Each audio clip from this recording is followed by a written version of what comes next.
She could have been any ordinary woman of her time.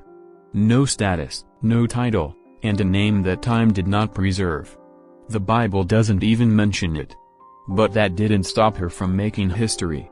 And it was no accident. She was born in an era when people bowed to the sky, to the ground, and to anything that shone in between. She grew up in Ur, a city where the gods had high altars and small hearts. There, among the noise of merchants and prayers spoken in forgotten languages, she lived. She belonged to a people who passed down beliefs like invisible relics, from generation to generation. It was there that she met Lot. A simple, determined man, nephew of a man named Abraham. And when the two left, guided by an unseen God and a promise no one could touch, she went with them.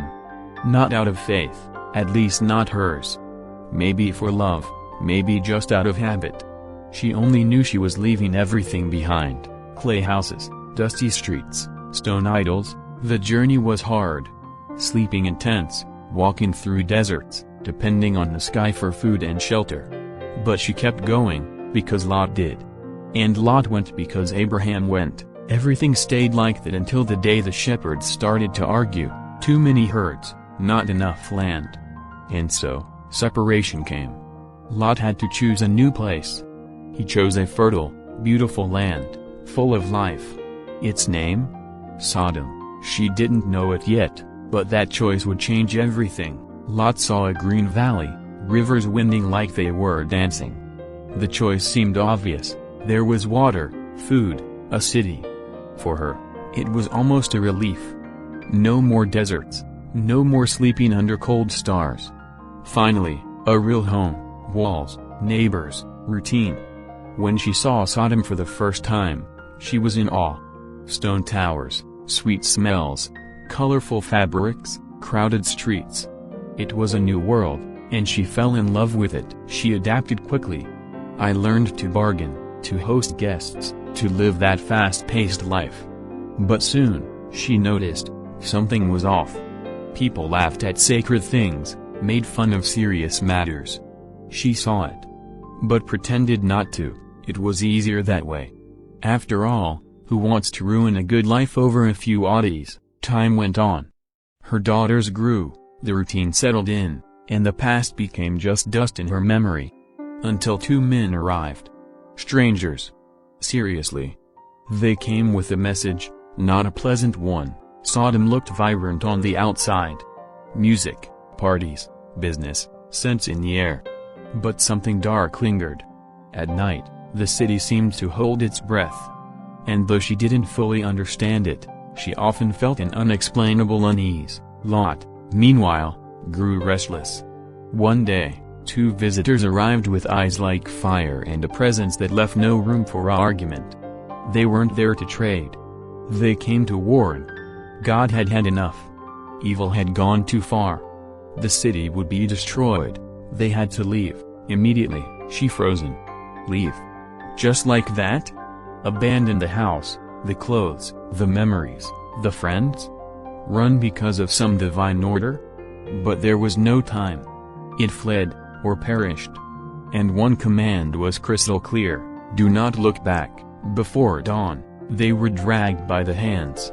Lot, the daughters, and she, hesitant, confused.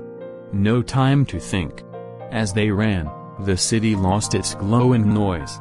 Just darkness. Just ashes, but her mind remained. On the dress left behind. On the scents. On the conversations. On the life she built. Her heart was heavier than her steps. The daughters ran silently.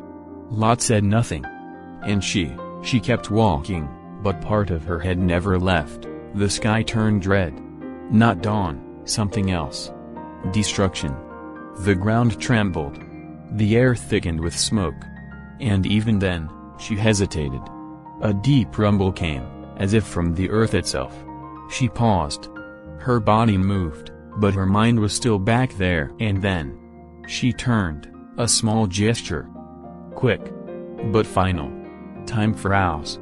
The wind stopped. And she turned to salt. Cold, motionless, suspended between two worlds. She didn't fall. She didn't scream. She didn't say goodbye. She just became a statue. A trace of her own decision. Ahead, her family kept walking. Behind, destruction. And she, in the middle, became a memory. It wasn't just punishment. It was a consequence. A warning. A story without a name, but full of weight. Years later, Jesus would mention her in a short but powerful sentence, "Remember Lot's wife." Not to judge her, but to stop us from doing the same.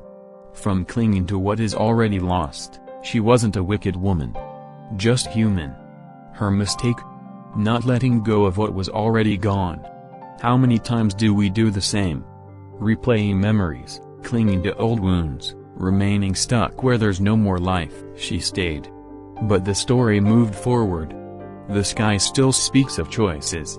And the future asks for free hands, not hands tied to the past. If the story touched you, like the video, share it with someone who needs to hear it, and subscribe to the channel to follow more stories of faith.